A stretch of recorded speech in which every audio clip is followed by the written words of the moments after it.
सास का घूंघट। ये है देविका। देविका पढ़ी लिखी और मॉडर्न लड़की है, लेकिन उसकी शादी ऐसे परिवार में हुई है जो गांव में रहता है। भले ही ये 21वीं सदी है, लेकिन देविका की ससुराल वालों की सोच वो तो 18वीं सदी से आगे बढ़ी ही नहीं। आइए जानते हैं क्या होगा जब शहर की पढ़ी लिखी और मॉडर्न लड़की फंस जाएगी संकीर्ण मानसिकता वाले माहौल में। सागर, ये तुम्हारे गांव में सबने इतने लंबे लंबे घूंघट क्यों कर रखे हैं? और ये सब मुझे इतना घूर घूर कर क्यों देख रहे हैं? अरे यार, तुम भी घूंघट कर लो ना, इसीलिए तो देख रहे हैं सब तुम्हें। कम ऑन सागर, मैं घूंघट नहीं कर सकती। तुम्हें पता है ना मैं कौन हूँ। लेकिन देविका, मेरे पिताजी, चाचा जी, बड़े भैया और जीजा जी ने तुम्हें बिना घूंघट के देख लिया ना तो बहुत गुस्सा होंगे और न जाने कौन कौन से फरमान सुनाएंगे। घर चलो, देखा जाएगा जो होगा। सागर देविका से कई बार कहता है कि वो घूंघट कर ले, लेकिन देविका सागर की नहीं सुनती और अपने ससुराल के दरवाजे पर पहुंच जाती है। जब देविका वहां पहुंचती है तो देखती है कि उसकी सास बिमला, चाची सास कम्मो और जेठानी सुजाता ने लंबा सा घूंघट कर रखा था, पर उनकी ननद वीना ने घूंघट नहीं किया हुआ था। लेकिन हाँ, उससे सर पर सलीके के साथ दुपट्टा जरूर ओढ़ा हुआ था। सागर अपनी पत्नी को सबसे मिलवा रहा होता है, तभी सागर के पिता जोगिंदर बोलते हैं, सागर, तूने बहू को इस घर के तौर तरीके नहीं समझा है। हमारे घर की औरतें बिना घूंघट के किसी पर आए मर्द के सामने नहीं आती और तू इसे ऐसे ही ले आया। अब पिताजी, मैं समझा दूंगा। वो नई नई शहर से आई है ना, इसलिए उसे पता नहीं है। सागर की बात सुनकर उसके चाचा जी महेंद्र बोलते हैं, ये बात तो तुझे गांव में कदम रखते ही अपनी बीवी को समझानी चाहिए थी। हमारा गांव में बहुत नाम है। तेरी बीवी ऐसे गांव भर में घूमेगी तो क्या इज्जत रह जाएगी हमारी। ये बोलकर जोगिंदर और महेंद्र वहां से चले जाते हैं। शाम को घर की सारी औरतें खाने की तैयारी करती है। खाना तैयार हो जाता है, लेकिन घर की कोई भी औरत खाना नहीं खाती।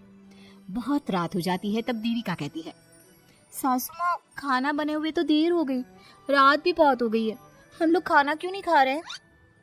अरे बहू, ये क्या बोल रही हो? हमारे यहाँ घर की औरतें तब तक खाना नहीं खाती जब तक घर के मर्द खाना न खा ले। लेकिन इतनी देर हो गई, आप सबको भूख नहीं लग रही क्या? तभी देविका की जेठानी सुजाता कहती है, लग तो रही है, लेकिन यहाँ की यही रीत है, ये निभानी तो पड़ेगी ना।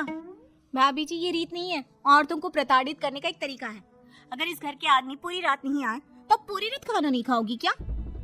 देविका ये बोलकर सीधा सागर के पास जाती है। सागर उसे समझाता है, देविका, यहाँ ऐसा ही होता है, तुम थोड़ा सब्र कर लो, पिताजी और चाचा जी आते ही होंगे, फिर हम सब खाना खाएंगे। सागर देविका को समझा ही रहा था, तभी देविका की ननद वीना आकर कहती है, सागर, खाना खाने आ जाओ, पिताजी और चाचा जी आ गए हैं। चलो देविका, तुम्हारा इंतजार खत्म हुआ। सागर खाने के लिए बैठ जाता है। जब सब खाना खाने बैठते हैं तो देविका भी बैठ जाती है। सागर धीरे से उसे कहता है, अरे देविका, ये क्या कर रही हो? तुम इस तरह हमारे साथ खाना नहीं खा सकती। मगर क्यों सागर, मुझे भूख लगी है, सब लोग खा रहे हैं तो मैं क्यों नहीं खा सकती? ये हमारे घर का नियम है, पहले घर के आदमी खाते हैं और बाद में औरतें।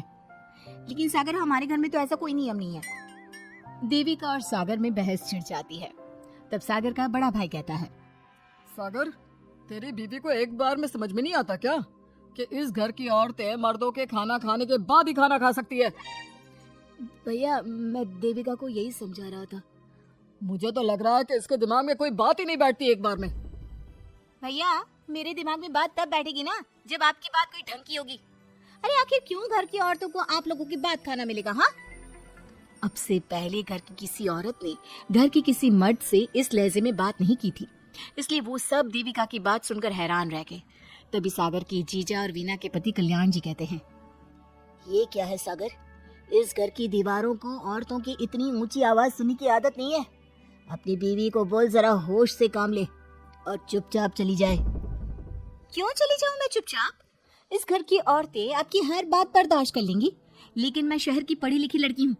आपके कोई भी फालतू के रीति रिवाज मैं नहीं बर्दाश्त करने वाली। इस तरह देविका ने सारे घर की औरतों के लिए मिसाल पैदा कर दी। जोगिंदर के घर में पहली बार किसी महिला ने विरोध का स्वर उठाया है।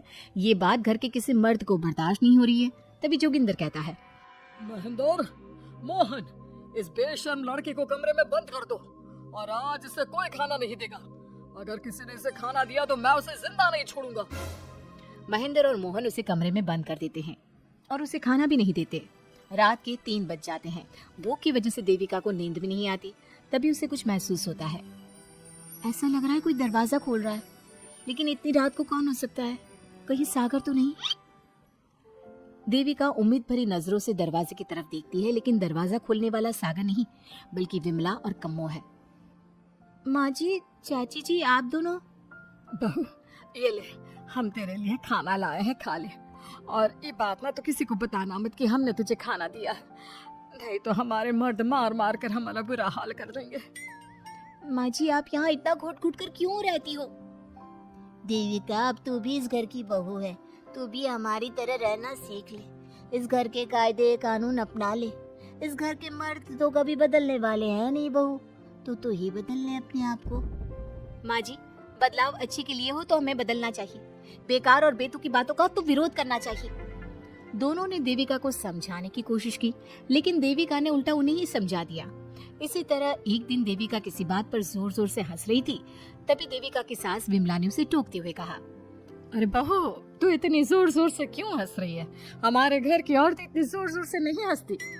विमला अपनी बहू को समझा रही थी कि तभी महेंद्र बोलता है, अरे कम्मो, कौन है ये औरत जो बेशर्मों की तरह जोर जोर से हंस रही है? तभी कम्मो और देविका बाहर आ जाती हैं। जी जी जी, वो मैं हंस रही थी चाचा जी, अब आप लोग हंसने पर भी पाबंदी लगाओगी क्या? तुम जैसी बदतमीज लड़कियों से मैं बात नहीं करना चाहता, लेकिन कान खोलकर सुन लो, इस घर की औरतें इतना जोर जोर से नहीं हंसती। और हाँ, तुम्हें पहले ही बता चुके हैं कि इस घर की दीवारों को औरतों की तेज आवाज सुनने की आदत नहीं है। इस घर की दीवारों को आदमियों की ऊंची आवाज सुनने की आदत है, लेकिन औरतों की नहीं। चाचा जी, आपके घर की दीवारें तो बहुत दोगली है। हर पाबंदी औरतों के लिए क्यों चाचा जी? औरतें ये नहीं कर सकती, औरतें वो नहीं कर सकती, औरतें सांस ले सकती है या उस पर भी पाबंदी है? चुप हो जाना बहू, मत बोल और घूंघट कर ले कि तेरे चाचा ससुर है, थोड़ा तो लिहाज कर। कम्मो के समझाने पर भी देविका चुप नहीं होती। वो महेंद्र से ऐसे ऐसे सवाल पूछती है जिनका जवाब उसके पास होता ही नहीं। महेंद्र गुस्से से सागर को आवाज देता है। महेंद्र की आवाज सुनकर घर के सभी आदमी बाहर आ जाते हैं। जी जी चाचा जी, आपने बुलाया? अपनी मुंह जोर बीवी को यहाँ से ले जाने तो कुछ अनर्थ हो जाएगा। क्या हुआ चाचा जी? तेरी बीवी जिस तरह से मुझसे बात कर रही है, छोटे बड़े की तमीज नहीं है इसे। कम से कम 7 दिन तक ये कमरे से बाहर नहीं निकलनी चाहिए। अगर इसे मैंने कमरे से बाहर देख लिया तो किसी की खैर नहीं, समझे? पर मैंने कुछ गलत नहीं बोला, सागर जो सच है मैंने वही कहा है। देविका, चलो मेरे साथ। लेकिन सागर, मेरी बात तो सुनो। सागर देविका को वहां से ले जाता है। इसी तरह से कई दिन बीत गए। अब देविका अपने ससुराल में हर गलत बात का विरोध करने लगी, लेकिन जितना ज्यादा वो विरोध करती, उसके ससुराल वाले उस पर उतना ही ज्यादा अत्याचार करते। अब देखना यह है कि देविका अपने ससुराल वालों के अत्याचार को यूं ही सहती रहेगी, क्या उसके ससुराल में घूंघट में औरतों का दम इसी तरह घुटता रहेगा? अगर आप इन सवालों के जवाब जानना चाहते हैं ना, तो हमें कमेंट करके जरूर बताइएगा। और हमारी स्टोरी को लाइक, शेयर और चैनल को सब्सक्राइब करना ना भूलें।